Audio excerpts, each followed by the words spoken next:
Welcome to Ripple Effect Connection. I'm your host, Kristi Hujik. Today, Megan Rupp and I are diving headfirst into one of the hottest topics in health, seed oils. And everybody's got an opinion. You may not understand why these oils are so controversial, so we're breaking it down with a simple guide to help you understand the risks and why not all seed oils are created equal. The research is stacking up on the negative health effects of consuming too many of these oils, especially when they're in processed foods. In this episode, we'll discuss one of the most critical ratios for your health, the balance of omega-6s found in seed oils to omega-3s found in foods like fatty fish, and why supplementation is likely needed for many. We will introduce you to an easy at-home test that can show if you're consuming too many omega-6s. Plus, I want you to listen up. We're sharing a critical number that can lower your risk of sudden cardiac death by a staggering 90%. The kicker? The seed oils aren't just in your food. They're creeping into other parts of your life too. But don't worry, Megan has taken matters into her own hands, and she's got a solution. Back to the podcast in the flesh, Megan Rupp. And we got lots to talk about today. I'm always looking at this saying, how do we squeeze this into a half hour? But we'll do our best to get as close as we can. We're going to dive right in, Megan. We're going to dive right in. We're tackling seed oils today. It's a big topic. We can't really waste a lot of time. Seed oils have been a hot button topic for quite a while. For the most part, being used, what I would say, in a non-healthy manner because of the way we live in this day and age.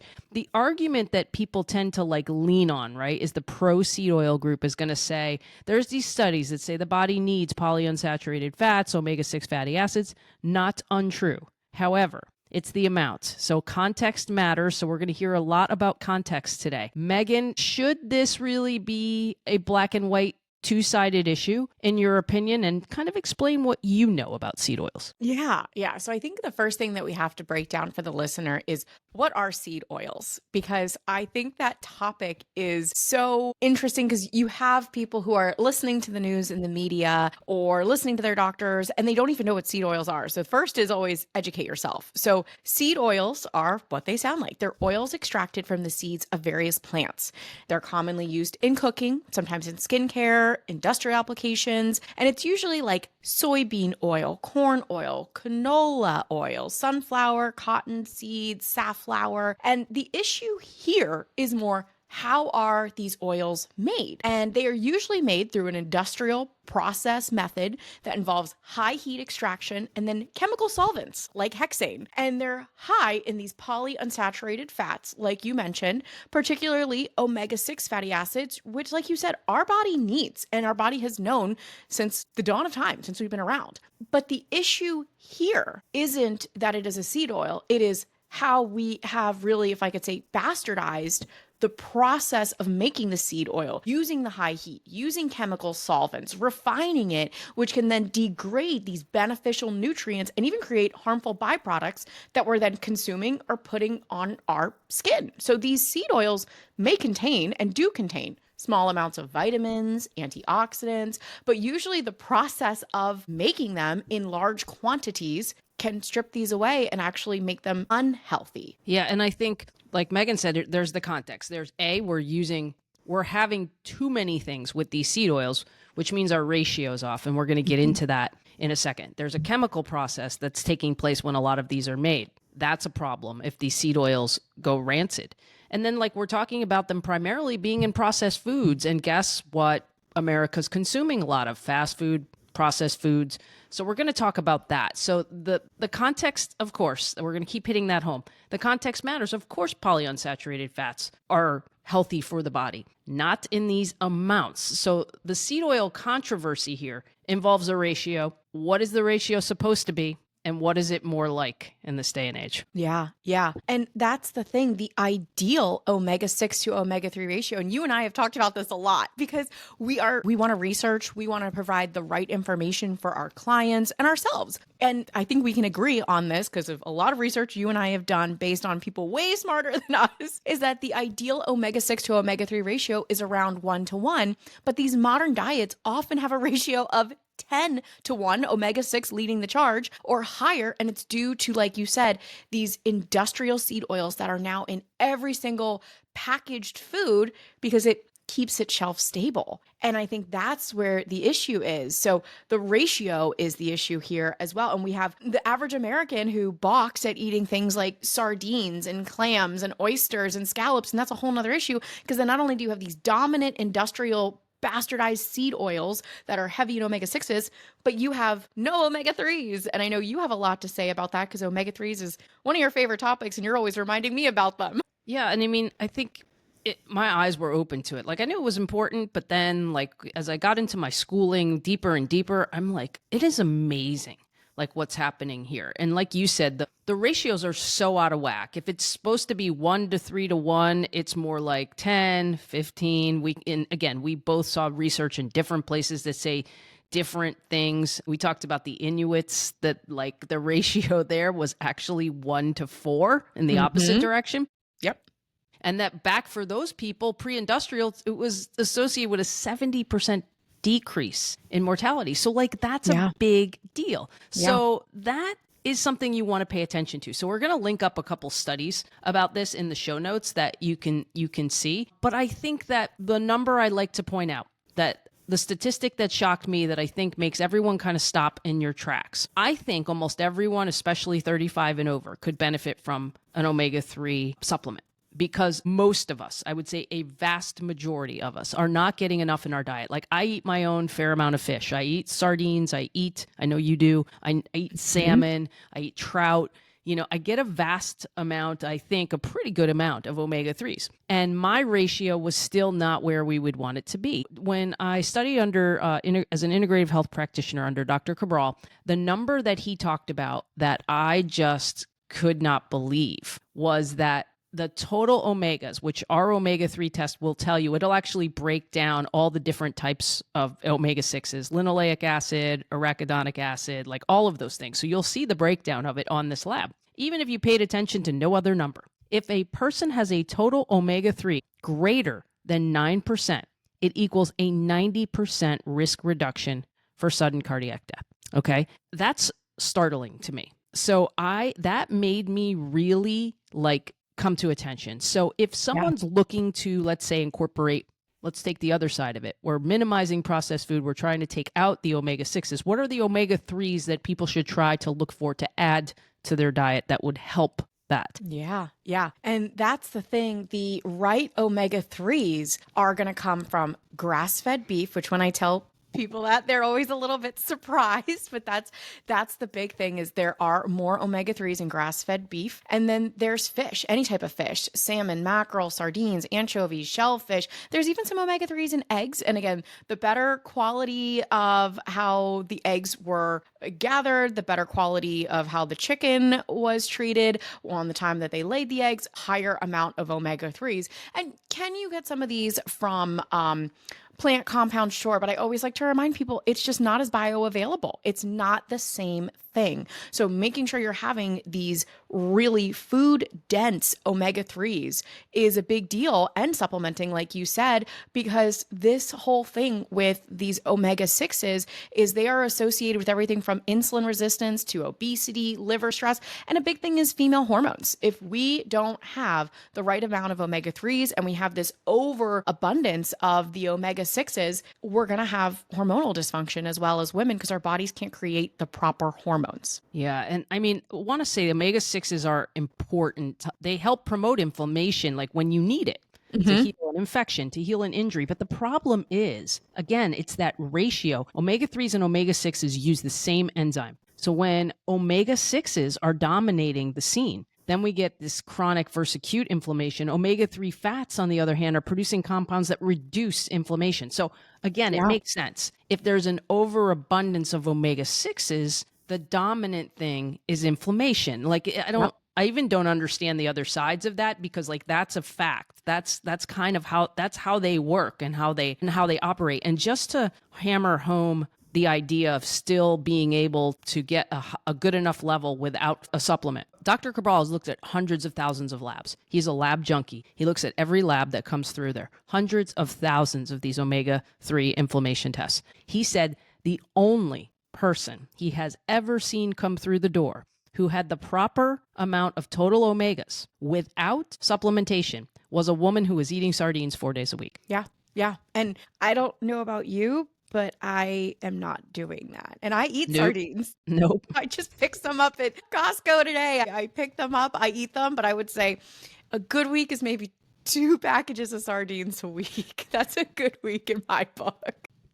Yeah, no, I mean, I remember being a patient at the clinic and Andrea saying to me, you need to eat sardines, to support the thyroid. And I was like, nope, not doing it. And then I finally found a way that I liked them. And now I do it more often. I feel like I need to do it at least once a week, but I'm getting my salmon at least a couple times a week. So I would be close. I would be at 3, but I'm taking an omega-3 supplement. And the first thing that I give someone who is dealing with a lot of inflammation is probably suggesting they should take an omega-3 supplement. A whole nother podcast is figuring out which omega-3 supplement to take because they're not all created equal. So that gets complicated too, which is why I always say get some kind of person in this space that can at least help you direct you to the proper types of supplements because the EPA and DHA, that's a thing. And you can see that ratio in your body also on that omega-3 test. So we'll link up the test if anyone's ever interested, but it's an at-home finger stick. And then Megan, we're going to have the subset of people who are going to listen to this and tell us we're bastardizing the omega-6s and we're guilty of being ignorant of the food deserts and the scarcity problem. Where do you stand on that and how do you explain that to people? Yeah.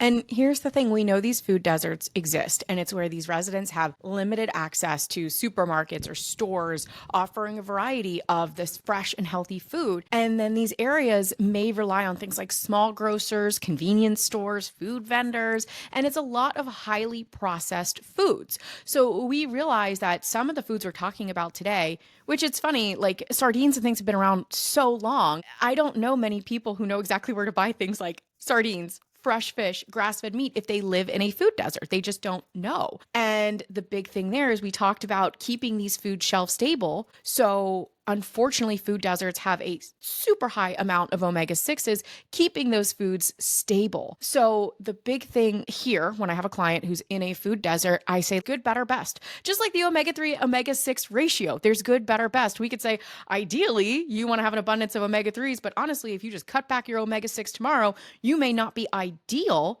but you are still going to decrease your overall mortality risk. So in this case, I still like to educate those in food deserts because there's still something we can do. We can still decrease packaged processed foods that have these seed oils that are heavy in omega-6s that really can increase overall mortality, as we've discussed. Yeah, and I think, and I hope this, I always feel like, this, I don't want it to come across the wrong way, but I think they're two separate issues, right? They're not the same issue. So we can't stop educating or just say that processed foods are okay because we think that that's the prevalent food that's available. Even if you're going into a 7-Eleven, and this is always where I hesitate, does this sound insensitive? And this is not how it's meant. But if you go into 7-Eleven, you can get an apple.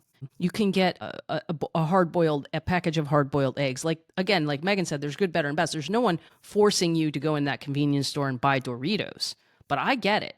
Mac and cheese, what is that? It's in a box. It's $1.50. I get it. I don't want to sound insensitive to it, but I think they're two separate problems and we still have to educate. That's our job. That's what we can control. The other parts, of course, we want to see this where these don't exist. We want farmers markets or at least some kinds of food, whole nutrient-dense food to be more attainable. Not everybody can shop at Whole Foods and Sprouts. We know that one of the problems is that people can't afford to live like we'd like to live. That shouldn't be the case.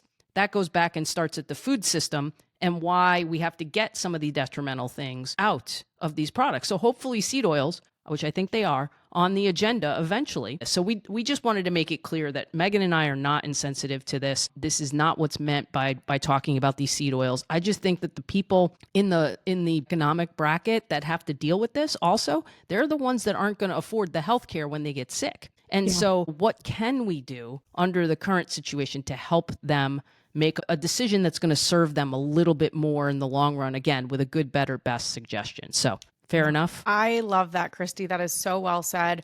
I actually was just speaking to a friend earlier today, and I said, you pay in health and maybe inconvenience now, or you pay in sickness later. So I've seen clients who live in food deserts who have to drive an hour and get a chest freezer and bring the meats back and try not to shop at those convenience stores. But like you said, there are better options out there now. There's frozen fruits and frozen vegetables and things like that. And we are not insensitive. We know that everybody's going to have their issues, but I think now is the best time ever if you're in a food desert, because I do think change is coming, which is exciting. Yeah. Yeah, for sure, for sure. And now we're going to move on to something that's probably going to be really surprising to people because you sort of mentioned it earlier, but you glossed over it. But we're going to dig deeper into it. So seed oils are not only a problem in processed foods, they're also in cosmetics. So Megan decided to take action in this area, which I love. And we'll talk about that in a second, but what are the red flags with seed oils in cosmetics? Yeah. So let's get down to that. So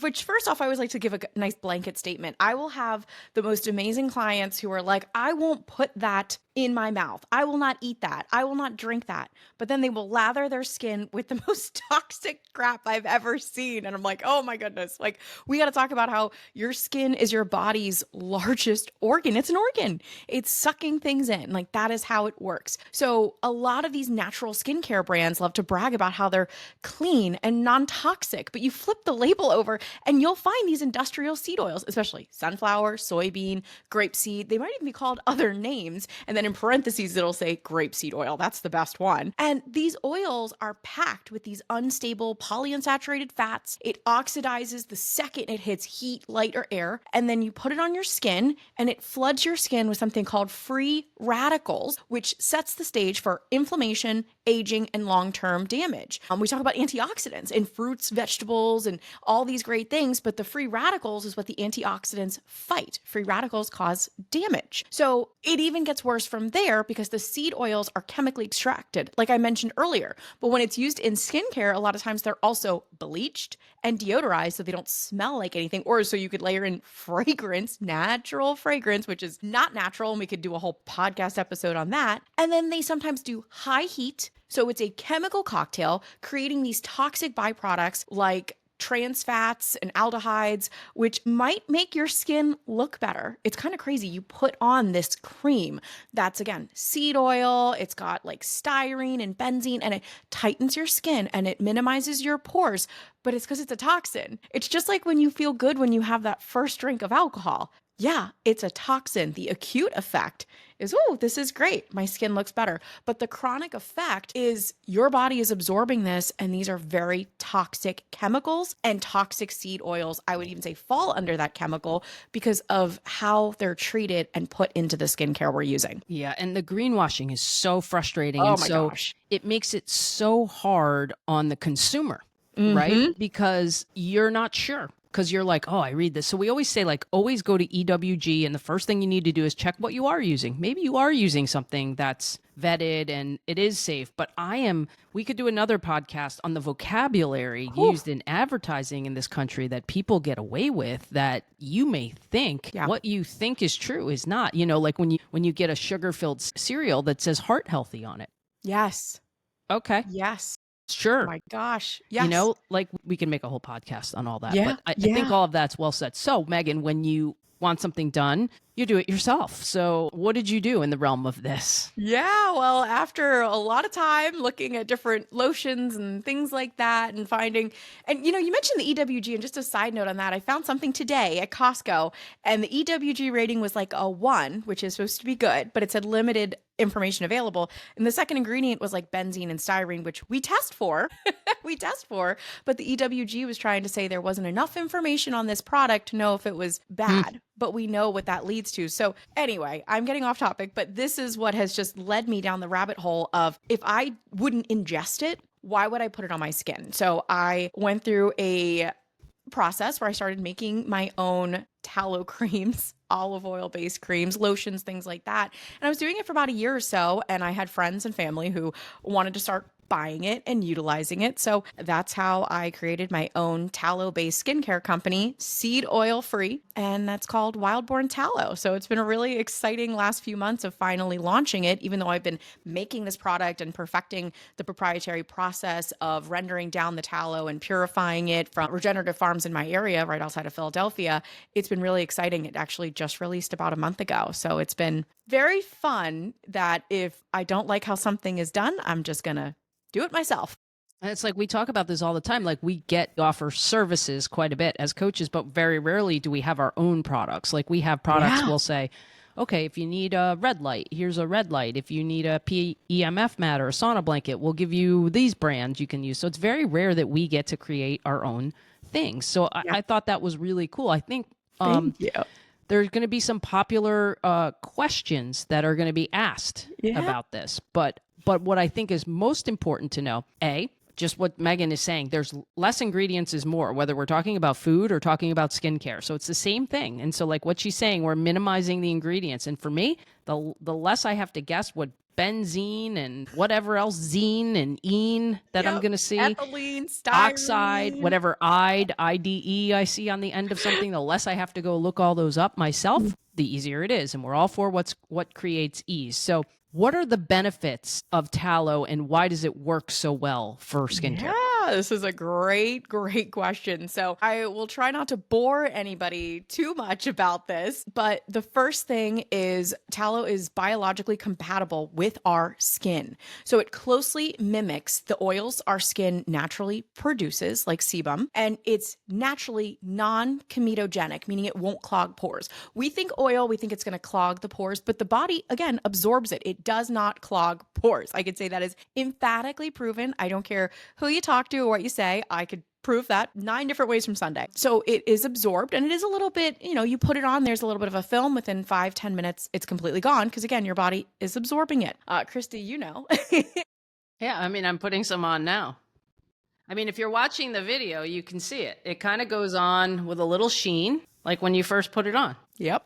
And that's what you want. And I was telling you what difference, just to piggyback off of everything you're saying, I had been doing it. Megan was so kind to let me try all of this because I was also into minimizing the cost and minimizing the amount of products. Oh. And my one friend noticed right away the difference in my hands and how much younger my hands looked better, like less wrinkly. So talk more about these benefits because I know there's more. Yeah, and that's a great question too because again, these acute creams and stuff that tighten things up and again, it's toxins are tightening things up in these very chemical heavy and seed oil heavy products, where tallow is delivering these bioavailable non-synthetic vitamins that actually heal the skin and the skin barrier. So it doesn't just sit on top of the skin, it goes in, like you mentioned, and it supports a wide range of skin issues, things like eczema, psoriasis, acne, scarring, barrier repair. And it's because it has these key nutrients that, again,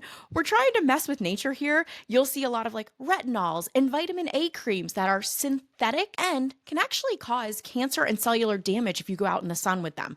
That's not the case with actual vitamin A, which actually boosts cell regeneration and collagen production naturally long. So by having that vitamin A soaking through the skin, your body is going to automatically produce more collagen, which tightens the skin and can heal things and do that cellular turnover. It has vitamin D, which supports the healing and repair, vitamin K, which actually has been shown to fade dark spots and improve elasticity, and then vitamin E. We talk about vitamin E a lot with the skin. Again, bioavailable vitamin E is going to be best. Our body knows it and doesn't need to convert it. It protects against skin damage with powerful antioxidant support. So there's even some studies that frequent use of tallow can help minimize damage from UV rays and over time of even like wrinkles, scarring, things like that. So that's the vitamins is where you're getting that punch long term. And then redness, the itching, the irritation, that works too. And then the most important thing probably is that it's resistant to oxidation. So we're not going to have to deal with this. We don't have to worry about it being shelf stable, right? Exactly. I do a very specific process. So all of my tallow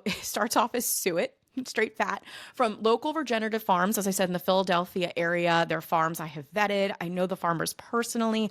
I know that their cows are treated right. And then I get that fat and I render it very slowly. I wash it, I purify it over a multi-day process. It takes me a long time. Again, I've been at this a while now, and it makes it naturally stable, resistant to oxidation, and it's not going to cause any long-term skin damage the way unstable oils can. And I always like to give a little byproduct on this. Remember, it is still a natural oil. So over time, you're going to have to replace this product, but nothing lives forever. Right. Nothing lives forever, but what's the earth and sky? Yeah, that's true. So what I like to say is it's got a 6-month shelf life, 6-month shelf life. But if you're utilizing this daily, which the body butter goes on the body, I normally use it once or twice a day, once being after a shower. The balm unscented I use on my face every night as a night cream. So if you're utilizing this daily, it shouldn't last more than 6 months anyway in a jar. And then you come to me, I make it in a small batch, you get a new one. So very stable, but after 6 months, buy some new stuff. What are the difference in the offerings? So you can explain to them the Yes. offerings that you have. So everyone kind of knows when they go to your website to look, they understand kind of what the differences are. Yep. The two main products right now are the body butter. It's a whipped body butter, which helps you use it all over. That's what Kristi has. It's nice and thick. It's exactly how it should be. Yep. And a little goes a long way. And it is 99% tallow.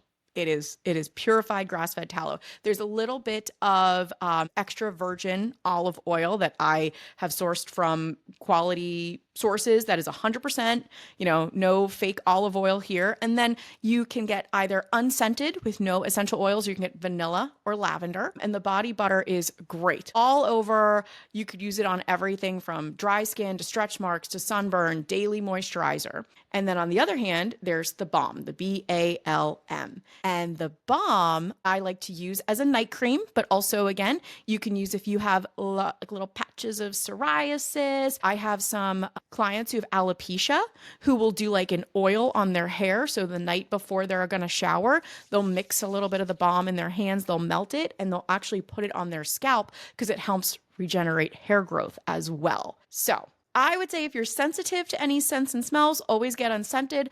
Otherwise, the lavender's my favorite. I just have friends who requested the vanilla, so I made it. But I am a lavender body butter, and I do unscented on the balm. And within the next month or so, we're probably going to have some tallow soaps too. But maybe by the time people listen this, it'll be out. But that'll be a little bit down the road. We're aiming for like end of summer, early fall for that. Oh, I love that. I love that. Yeah. I'm getting the lavender next. So that's favorite. Next on my list because I've got the vanilla and it smells delectable. Because I think that's what people are going to ask. What does it smell like? Is it greasy? Those are the things you're going to get. Yep. Those are the questions you're going to get. Yep. And it absorbs very quickly. I would say within 10 to 15 minutes, I've timed it. It absorbs. It's an oil. I mean, we have to understand that I do have a couple clients who love it, but they're like, I just feel like it's a little greasy when I first put it on. I'm like, there's no way around it. It's supposed to be. But that's why you do it right after a shower or a bath or the night before. But it usually absorbs in, you see it 5-10 minutes. Yeah. And the unscented, I have purified it. It does not smell like a burger. There can be a little mild, almost like tallow, buttery smell that also dissipates after 10 to 15 minutes. I agree. Yeah. I do have, friends and family and clients who are like, I just always want to do lavender because I want to smell good. Me, I'll smell a little bit like butter. Well, you get the calming effect of the essential oil too, right? So that's a side benefit to that too. Yep. And then what I also noticed is glass jars, right? Yes. So all of this whole process, the way you're packaging it, better for the environment. 100% better for the environment, from the packaging to the fact that tallow is zero waste and sustainable. It's, pure, it's toxin free. There's no chemicals, no pollution in the process. And it supports these amazing regenerative farms and healthier ecosystems. And on top of all of that, you'll sometimes get some tallow skincare that you'll find. You won't know where it's from, who purified it, how they did it, or it's in plastic, which I'm like, great. That tallow is now breaking down the plastic of the jar, and then you're rubbing the microplastics on your skin. This tallow from cow to the jar in your hand does not see any plastic besides the lid because it just keeps it closed well. That's it. Yep. And it's not even touching the lid. Nope. So, nope. You got it. That's what we're saying. Is like, you just don't know. Tallow was like a TikTok craze for a while too. And it's like, I just don't know if I don't know the person and I don't know what they're doing. And, You've got to read through all the kind of BS on the labels, like I'm saying. That's why I thought it was important to get this out and let people know, okay, here's an option, and I think, and it's more affordable. It's more, Yes. we're talking about affordability. This is more affordable than most skincare lines. Yes. This is more affordable. So I know you're going to tell people how to reach out to you, and you got something, you got a treat for our listeners. I do. Yes. So of course you can always email me. I always say, whether it's about tallow or anything, you can always email me at megan@primalhealthconsulting.com. But as far as the tallow goes, www.wildborntallow.com. And I have a 20% off, basically, for no end date in sight for all of our favorite listeners. So the discount code is Ripple, RIPPLE 20, the number 20. So RIPPLE 20, and you get 20% off, and that's any products. So whatever you want. Now I always say I'm not saying I'm Amazon Prime, but I have had quite a few friends and family who are like, this came here in 2 to 3 days. Like it was like, I think yours, you're all the way in Florida. Yeah. I'm in Philadelphia. I think it got to you in like 3 days. Yeah. No, it's really good. And you're not paying $20 or $18 for shipping, because that happens a lot too. Cheap price. And then you're like, wait, I'm paying what? $20 to ship this little jar? More for shipping than the product itself. Yeah. Nope. Yeah, that's never fun.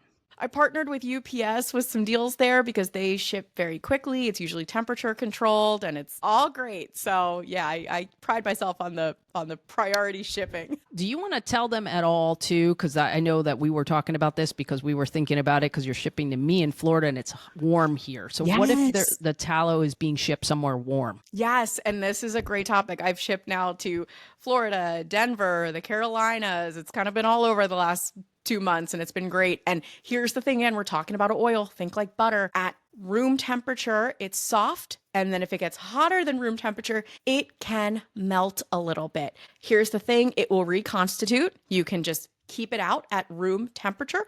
You can even store it in the fridge. So if you get it and it's a little bit melted, again, unless somebody literally torched it, because tallow can handle very, very high heat and it still be stable. So unless somebody put a literal flame to it, it is perfectly fine if it melted in transit. Just let it sit out at room temperature. It'll be perfectly fine in a few hours, or you could toss it in the fridge. I actually keep one of the balms in the fridge because I sometimes have rosacea and facial flushing. And when I put the balm on, it's nice and cool. It's very refreshing. If it melts a little bit, don't worry. It's supposed to do that. Perfect. So not only can you cook your fries in it, you can actually make skincare products out of it. So hopefully we're going to be in a world where people can go to restaurants and have their fries cooked in tallow again. And people can use this for their skincare. And it'll be a tallow, it'll be like a do-it-all. So Megan, thanks for the information on this. And I know we'll have more to say. If there's anything left for people to think about today, we just want you to understand the seed oils, that the context matters, the quantity matters. So if you can think about reducing those omega-6s a little bit and increasing omega-3s, possibly looking into supplementation, you can contact one of us. We'll help you with that. But that's kind of the theme of the day, right? And then go lather on some tallow while you research if you want. Thanks for joining us, Megan. Yes, thank you so much. Can't wait for next time. One more note on the way out. Earlier in the podcast, I mentioned a way you can let someone else do the vetting for you. Seed Oil Scout is an app you can download to your phone, and it will let you know the restaurants in the area that don't use seed oil. So if this is going to be something that you're going to prioritize, this is a pretty awesome tool to have. They're also going to expand their offerings into having a marketplace with vetted grocery products. Go to seedoilscout.com for more information on this. And this is really cool. They're putting a premium and a focus on testing coming up in 2025. They're going to start testing partner suppliers for purity and rancidity and working with lab partners to help reduce microplastics, phytolates, mycotoxins, pesticide residues, and heavy metals in products. We need these kind of things to happen, so anything we can do to support these folks, we should do it. A reminder when it comes to these seed oils, blanket statements don't work. Context matters. You need to know your ratios, and you need to see how the seed oil is actually processed if you're going to consume. If you enjoyed today's episode, we'd love to hear from you. Connect with us on social media and let us know what resonated most. You can find full show notes at kristihujik.com/podcast. If you found value in this episode, please take a moment to like, follow, review, and share the podcast with anyone who might benefit. And a quick review on Apple Podcasts goes a long way in helping me bring more amazing guests your way. Stay tuned for the next episode of Ripple Effect Connection.